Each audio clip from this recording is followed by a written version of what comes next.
Hello বন্ধুরা, তোমরা সবাই কেমন আছো? সোমার চ্যানেলে তোমাদের সবাইকে স্বাগত। দেখো আজকে রান্না করব মাংস। তো এই দেখো আমি মাংস নিয়ে নিয়েছি। আজকে রান্না করব খাসির মাংস। তো এই যে মাংসগুলো নিয়ে নিয়েছি। মাংসগুলো এবার আমি একটু ধুয়ে নেব, ধুয়ে পরিষ্কার করে নেব। আর এই দেখো এখানে আমি রসুন আদা পেঁয়াজ ছাড়িয়ে রেখেছি। আমি মাংসটা ধুয়ে আর একটু মশলা করে নিয়ে আবার রান্নার কাছে চলে আসব।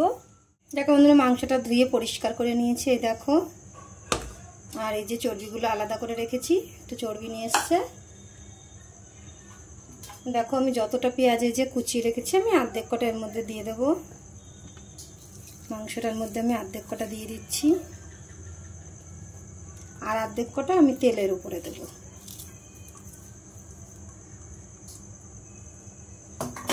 আমি এখন ম্যারিনেট করে নেব মাংসটা। আর এই দেখো পরিমাণ মতন হলুদ আর লবণ।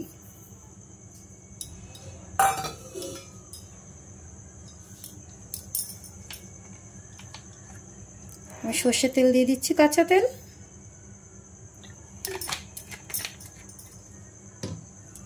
আর এই দেখো আমি মশলাটা বেটে নিয়েছি, জিরে আদা শুকনো লঙ্কা আর রসুন।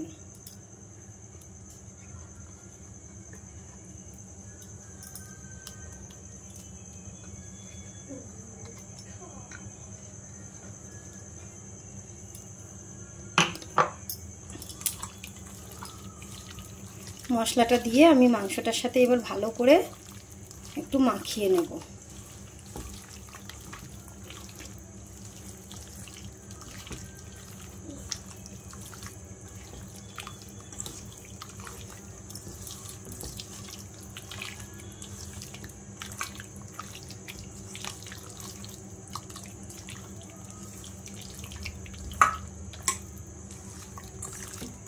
আমি ভালো করে এইভাবে মাখিয়ে আমি একটু চটকে চটকে মাখাচ্ছি, কারণ চটকে চটকে মাখালে বেশ ভালোই হয়। এইভাবে মাখিয়ে আমি আধা ঘন্টা রেখে দেবো, তারপরে আমি রান্না করব।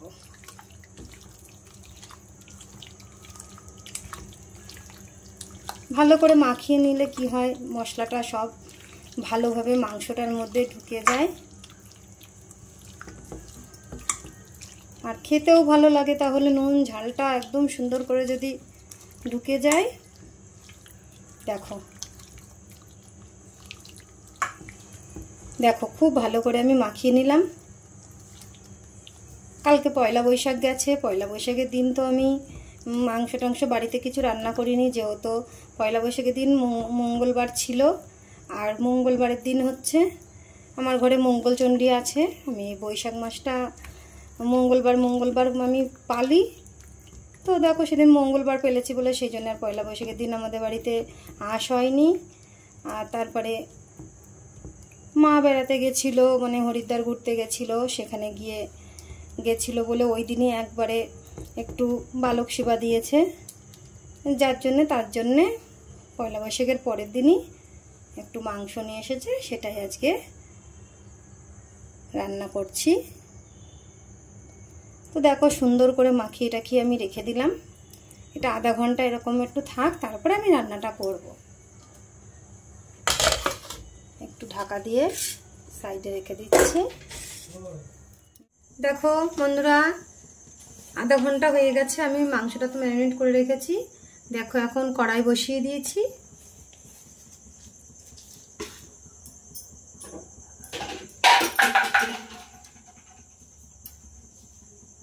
আমি তেল দিয়ে দিচ্ছি।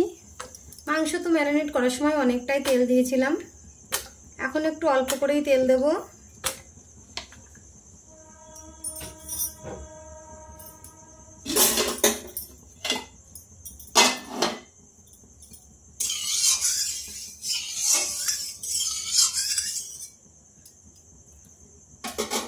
আমি মাংসর আলু কটা আগে ভেজে নেব। এই যে আলুগুলো সব এইভাবে কেটে রেখেছি।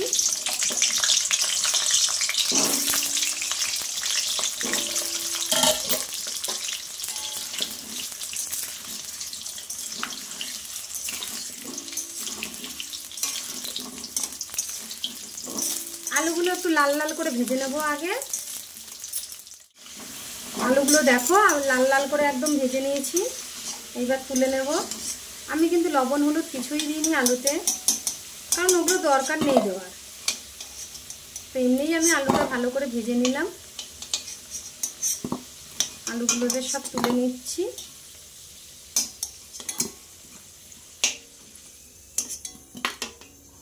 দেখো আলুগুলো সব ভেজে নিয়েছি, এর থেকে বেশি ভাজার আর দরকার নেই। ওই তেলেই আমি এই দেখো জিরে, তেজপাতা আর গোটা গরম মশলা ফোড়নে দিয়ে দিচ্ছি।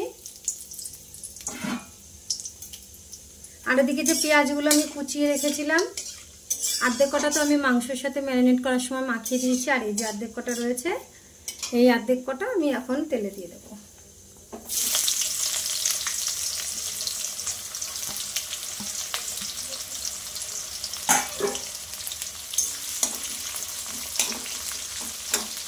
পেঁয়াজটা অল্প একটু ভেজে নেব।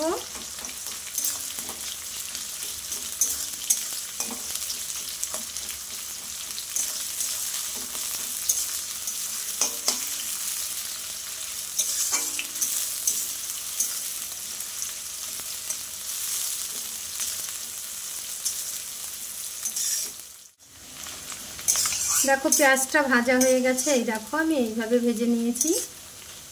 একদম আমি পোড়া পোড়া করব না। পেঁয়াজটা ভাজা হয়ে গেছে, এবার আমি মাংসটা দিয়ে দেবো।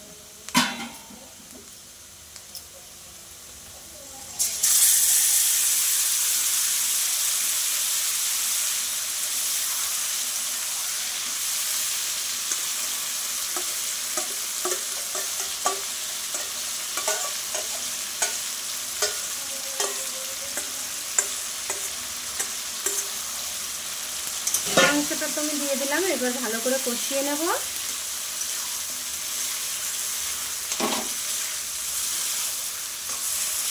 এই মাংসটা কষানোর সময় খুব বেশি জাল দেবো না, মিডিয়াম জালেই মাংসটা কষাবো, কারণ মাংস যত কষানো ভালো হবে ততই মাংস টেস্ট হবে। দেখো আমি মশলা গামলাটা একটু ধুয়ে আমি একটুখানি জল দিয়ে দিচ্ছি। গামলায় অনেকটা মশলাই লেগে থাকে, যার জন্য একটু ধুয়ে দিয়ে দিলাম।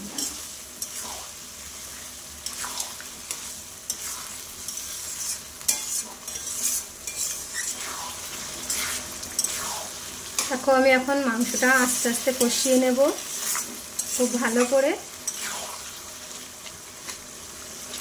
আমি টমেটো দেব না, কারণ টমেটো দিলে পারে অনেকেই ভালো খায়, কিন্তু আমাদের বাড়িতে কেউ খাসির মাংসের মধ্যে অত খাবার অন্য কোনো কিছু মশলা দেওয়া পছন্দ করে না। যত হালকা হবে তত খেতে টেস্ট হয়, এই কথাই বলে বাড়ির থেকে।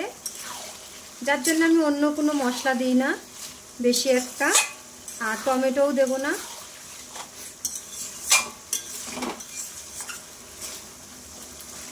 কারণ যত মশলা হালকার উপরে দিয়ে রান্না করা যায় তত খাসির মাংস খেতে টেস্ট লাগে।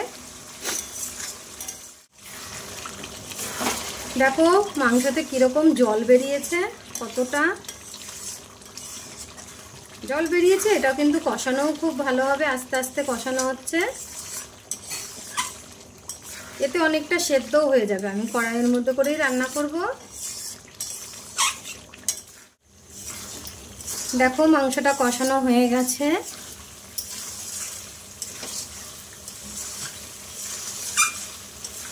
আস্তে আস্তে আমি কষিয়ে নিয়েছি বেশ খানিকটা সময় নিয়ে, একটু ভালো করে কষানো হলে পরে খেতেও ভালো লাগে। দেখো আমি পাশে গরম জল বসিয়ে রেখেছিলাম, আমি গরম জলটা ঢেলে দিচ্ছি।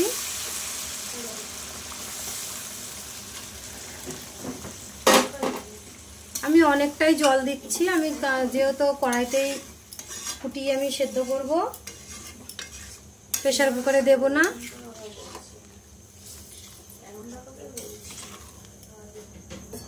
আর একটু জল লাগবে, আমি আর একটু জল দিয়ে দিচ্ছি।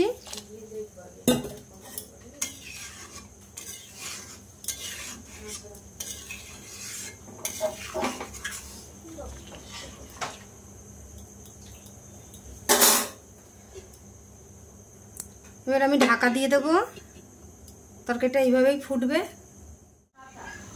চলো দেখি তরকারিটা কত দূর।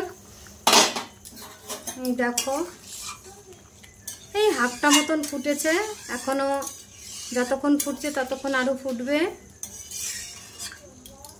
চলো এই সময় আমি চর্বিগুলো দিয়ে দেব। এই যে চর্বিগুলো দিয়ে দিচ্ছি।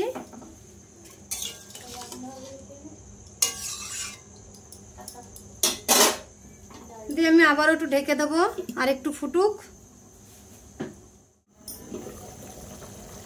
দেখো ঢেকে দিয়েছিলাম, চর্বিটা দেওয়ার পরে আবার আর একটু ফুটে গেছে। এইবার আমি আলুগুলো দিয়ে দেবো। এইভাবে ভাগে ভাগে দিচ্ছি কেন, তাহলে একটাও মানে গলে যাবে সব কিছু, কিন্তু কিচ্ছু ভাঙবে চড়বেও না। যেহেতু মাংসটা অনেকক্ষণ সেদ্ধ করতে হয় কড়াইতে, নয়তো গলে না। তো দেখো এবার আমি আলুগুলো দিয়ে দিচ্ছি।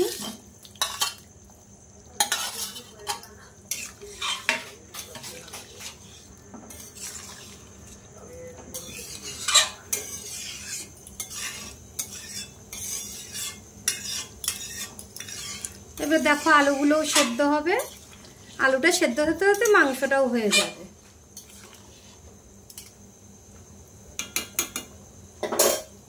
তো আমি আবারও ঢেকে দিচ্ছি, কারণ ঢেকে দিলে পরে মাংসটা ভালো সেদ্ধ হবে। দেখো বন্ধুরা অনেকক্ষণ ধরেই তো ফোটাচ্ছি তরকারিটা, দেখো শেষমেশ হলো। আমি এইটুকু ঝোল রাখবো, বেশি তো ঝোল না, সামান্য ওই ঝোল রেখেছি।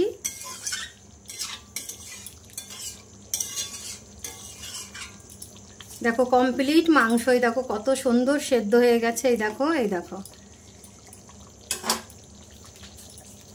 এই দেখো এই যে গরম মশলা, আমি গরম মশলাটা দিয়ে দিচ্ছি।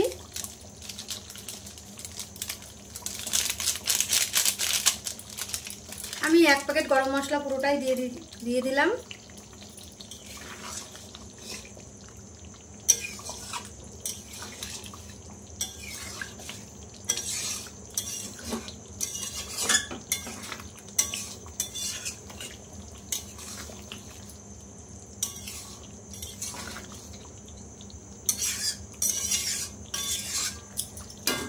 তো দেখো বন্ধুরা হয়ে গেছে তরকারি, আমি গ্যাসটা নিভিয়ে দিচ্ছি। আর একটু ঢাকা দিয়ে রাখবো, কারণ গরম মশলার সেন্টের মধ্যে তাহলে ভালোভাবে হয়ে যাবে, ছড়িয়ে যাবে। তো একটুখানি সময় ঢাকা থাক, তারপরে নামিয়ে নেব। তো দেখো বন্ধুরা হয়ে গেছে, এই দেখো মাংসটা, এই দেখো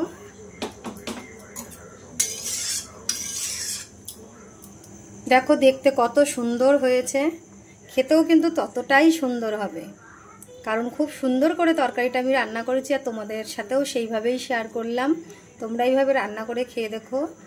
খাসির মাংস যত মশলা কম দিয়ে হালকাভাবে রান্না করা যায় ততই টেস্টি হয় খেতে। তো আমি যেইভাবে রান্না করলাম তোমাদেরকেও দেখালাম এইভাবে, তোমরাও এইভাবে রান্না করে খেয়ে দেখো। আর যদি ভালো লাগে তো একটা লাইক করো, কমেন্ট করো। তো আজকের মতন এই অবধি, টাটা বন্ধুরা।